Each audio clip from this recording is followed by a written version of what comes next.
if you're in your 20s, you should know that you don't want to waste this decade. It is very important. I am big on quality. I am big on quality.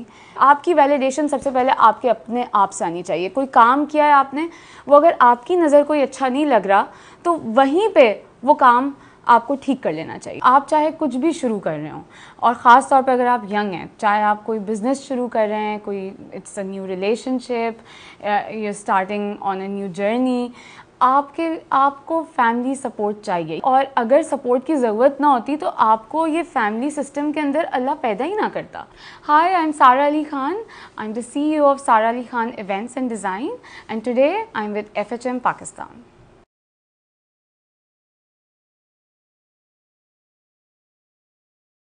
अच्छा, मैंने A levels किया 2017 में, और उसके बाद मैं बहुत clear थी कि मुझे वो नहीं करना जो सब कर रहे हैं, और मुझे कुछ अलग करना था अपने लिए. तो मैंने एक छोटी सी कंपनी बनाई जो उस टाइम पे बहुत छोटी थी, सिर्फ एक पेज से स्टार्ट किया, और लेकिन विज़न बड़ा था, ख्वाब बड़ा था, तो शुरुआत छोटी हो सकती है. तो फिर मैंने डिसाइड किया कि मैंने आगे यूनिवर्सिटी में अभी इनरोल नहीं होना, और गैप ईयर लिया. अब यूजुअली लोग गैप ईयर को ज़ाया कर देते हैं, लेकिन मुझे पता था कि मुझे गैप ईयर को ज़ाया नहीं करना. ये एक बहुत ही काम के साल होते हैं इंसान की लाइफ के, और आप एक दिन भी ज़ाया नहीं कर सकते. तो मैंने एक बहुत छोटा से इवेंट से स्टार्ट किया, और अब मैं जब वापस उस इवेंट को देखती हूँ तो मुझे उसको देख के खुशी भी होती है, और मैं ये भी सोचती हूँ कि इंसान की शुरुआत जो है वो चाहे जितनी भी छोटी हो, उसको मीनिंगफुल होना ज़रूरी है. तो हालांकि वो छोटा इवेंट था, लेकिन उसके अंदर उतना ही मेरा दिल शामिल था जितना मैं आज कोई इवेंट करती हूँ उसके अंदर दिल शामिल होता है. तो ऑनेस्टी थी, और इसी वजह से शायद एक के बाद एक इवेंट्स आते गए, और आई नेवर लुक्ड बैक. जो फर्स्ट स्टेप्स हैं ना, वो आपके अपने तरफ होने चाहिए, आपके अपने विज़न की तरफ होने चाहिए. और क्योंकि शुरुआत में ना कुछ होता नहीं है, आपका एक ब्लैंक कैनवस है, तो आपने अपने आप के साथ बैठ के एक रीज़न ढूंढना है कि आप ये करना क्यों चाहते हैं, और क्या वजह है कि आप सोच रहे हैं कि आप कोई काम करें. कोई वजह होनी चाहिए उसके पीछे, और वो वजह आपको बचाती है. जब आप हार रहे होते हो किसी भी चीज़ में, या जब आपके बुरे डेज़ होते हैं, तो वो वजह ही होती है जो आपको याद आती है कि अच्छा ये वजह थी कि हमने शुरू किया था. जब आप क्विट करने लगते हो तो वो वजह आपको संभालती है. तो वो वजह आपके पास क्लियर होनी चाहिए.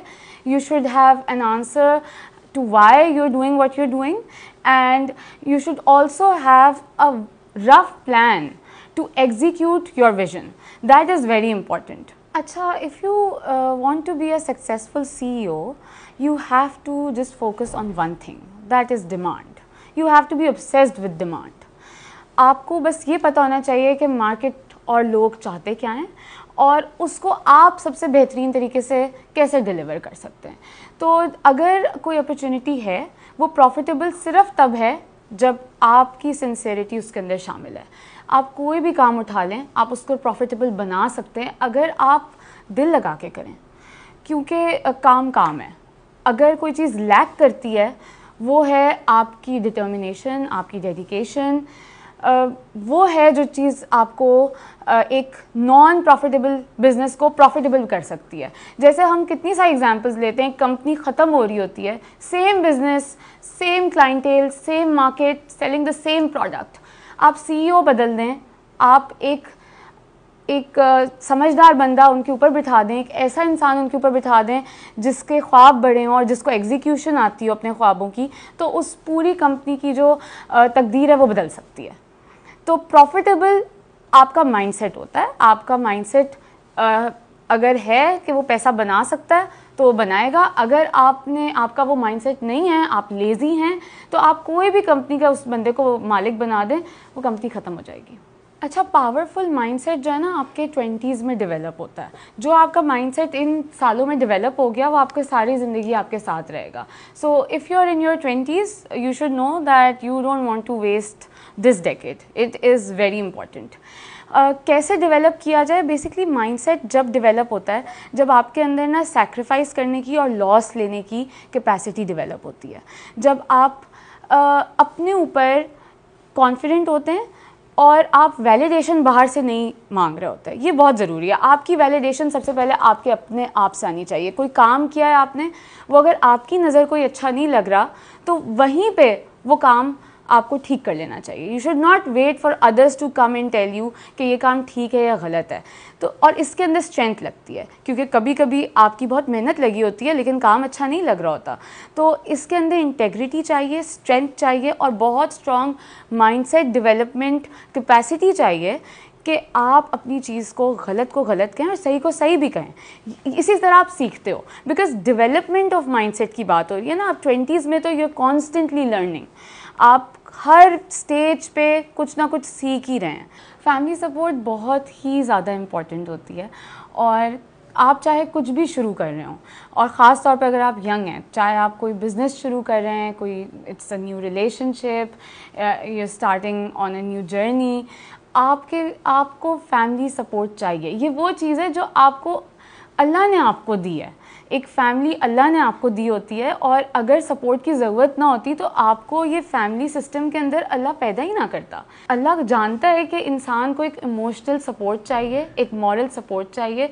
क्योंकि देखिए, जब भी हम किसी प्रॉब्लम में फंसते हैं या कोई इशू आता है, जब लाइफ सामने आके खड़ी होती है, और बिज़नेस में तो बहुत ज़्यादा होता है, बहुत दफ़ा एक बहुत डेड एंड किस्म की सिचुएशन आती है, तो वहाँ पर हर वक्त आपकी फैमिली फ़िज़िकली आपके साथ नहीं होती, लेकिन क्योंकि बैक ऑफ द माइंड आपको पता होता है कि नो मैटर व्हाट, चाहे कुछ भी हो जाए, माई फैमिली इज़ देयर, तो आप अपने आप को डिफरेंटली कैरी करते हो, and that makes an impact. जब फैमिली अंडर एस्टिमेट कर लेती है ना the problems that a young individual faces when they start up a new venture, ये जो अंडर एस्टिमेशन है ना, ये नहीं होनी चाहिए, क्योंकि ये आसान नहीं है। अगर आसान होता तो हर कोई कर लेता, मुश्किल रास्ता है और इसलिए रिवॉर्डिंग भी है।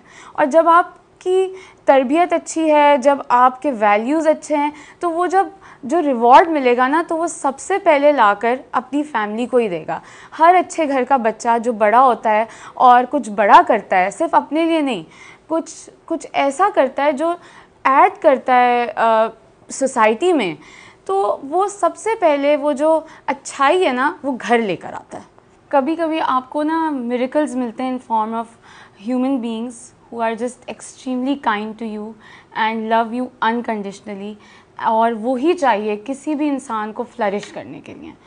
और मेरी एक बहुत ही लविंग केयरिंग फैमिली है, जिसके अंदर मेरी मम्मी का बहुत हाथ है मुझे बड़ा करने में ऑब्वियसली, और फिर मेरी तरबियत करने में, मुझे बताने में कि क्या सही है क्या गलत है। और अगर मैं आज बैठी हूँ यहाँ पे, तो ये उन्हीं की वजह से है, उनकी एफ़र्ट्स और उनके प्यार की वजह से और उनकी दुआओं की वजह से। मैं एक बहुत ही काबिल और एक बहुत ही ऑनेस्ट फादर की बेटी हूँ, और ही हैज़ ग्रेट इंटेग्रिटी। और अगर मुझे बिज़नेस करना आता है या मुझे बिज़नेस समझ आता है, तो it is because of him, because मैंने उनको देखा है काम करते हुए, और मैंने उनको ऑनेस्टी के साथ काम करते हुए देखा है। उन्होंने हमें सिखाया है कि बेईमानी नहीं करनी, और उन्होंने हमें वो वैल्यूज़ सिखाई हैं जो, और बाय एन एग्ज़ाम्पल, ख़ुद बोल के नहीं सिखाई, ख़ुद करके सिखाई हैं। क्योंकि बोल के सिखाना इज़ एन ईजी थिंग, कोई भी बोल के सिखा सकता है। हार्ड पार्ट है कि आप ख़ुद वो एग्ज़ाम्पल बने, और इतने अरसे के लिए बने। इतने साल मैंने अपने अब्बू को देखा, उन्होंने he is a man of his words. And फिर मेरे 3 बहुत ही लविंग केयरिंग एंड और प्रोग्रेसिव भाई हैं, और मैं अगर उनका पार्ट निकाल दूं अपनी जर्नी में से, तो ये जर्नी ही नहीं बचती। ये जर्नी ही इस वजह से है क्योंकि मेरी फैमिली है, और उनकी वजह से मैं हूँ। जब मैं कोई इवेंट डिज़ाइन कर रही होती हूँ या मैं कोई काम कर रही होती हूँ, तो सिर्फ मेरी कंपनी का नाम स्टेक पे नहीं होता, सिर्फ मेरी कंपनी की इज़्ज़त स्टेक पे नहीं होती। मैं उसको सिर्फ उसके लिए नहीं अच्छा काम करती कि हमारी कंपनी का बड़ा नाम है तो हम अच्छा काम करें। मैं याद करती हूँ कि मैं किन की बेटी हूँ और मैं किन की बहन हूँ, और वो चीज़ मुझे मज़ीद पुश करती है, और मुझे याद आता है कि I cannot be average. I have to deliver, I have to keep growing, and I remind myself that this is not it. There's a long way to go, because there's a lot that I want to do for my family. अच्छा देखिए, मैं ना I am big on quality, I am big on quality. मैं ख़ुद अपने लिए top of the line चीज़ें पसंद करती हूँ, चाहे वो कुछ भी हो। और मैं ये चाहती हूँ कि जिस मार्केट को मैं टारगेट कर रही हूँ वो वही मार्केट है जो टॉप ऑफ द लाइन चाहती है, क्योंकि ये बिज़नेस है और कोई भी बिज़नेस हर किसी को सर्व नहीं कर सकता। आपको अपनी मार्केट ढूंढनी है और इसमें कोई शर्म नहीं आनी चाहिए बात कहने में। This should not sound offensive to anybody. This is just honest truth that I know my market and I just work for that market. तो मैं क्वालिटी पे बहुत ज़्यादा कॉन्सेंट्रेट करती हूँ। मैं चाहती हूँ कि जो चीज़ मुझे अच्छी लग रही है, मेरी आँख को अच्छी लग रही है जब तक, तभी मैं वो चीज़ सामने वाले को डिलीवर करूँगी। अगर कोई चीज़ मुझे ही पसंद नहीं आ रही, तो मेरे स्टैंडर्ड पे नहीं उतरती, तो बाहर से तो वैलिडेशन मैं बहुत बाद में लेती हूँ। It has to be on my design standards. So that is one thing, and this process basically starts with the first meeting only, because हम obviously हमारे पास हर तरह के clients आते हैं जो हर तरह के budgets के साथ आते हैं। तो मैंने एक चीज़ सीखी है जो मैं चाहती हूँ कि बाकी businesses भी सीखें, कि अगर आपने अपनी market को define नहीं किया ना, if you don't learn to say no, you will be trapped and it's you who is going to be stuck, because you obviously have to work in a budget, right? You have to respect the client's budget, और उसी इज़्ज़त का हिस्सा है कि आप client को बताएं कि देखिए इस बजट में ये काम पॉसिबल नहीं है। ना कि आप मिस कमिटमेंट करें, आप सिर्फ कहें कि ठीक है अभी ये हमारे सामने बैठा हुआ है, हमें एडवांस दे के जाएगा, हम इसको एडवांस बुक कर लेते हैं और इवेंट वाले दिन आपको पता है कि उस बजट में क्या काम हो सकता है। आप मिस कमिटमेंट करें और उसको आप डिलीवर ना कर पाएँ, ये आपके लिए ज़्यादा नुकसानदेह है। बजाय इसके when you sit across a client and you are dealing with the client, आप पोलाइटली उनको बताएं कि देखें जब आपका बजट होगा तब हम चाहते हैं कि हम आपको डिलीवर करें, हम तब आपके लिए इवेंट करें। इससे ये होगा कि क्लाइंट ना नाराज़ होके नहीं जाएगा आपसे। भूख, हंगर, रेस्टलेस हंगर, अगर आपके अंदर कुछ करने की आग नहीं है ना, तो आप एक चलती फिरती लाश हैं। That's all you are.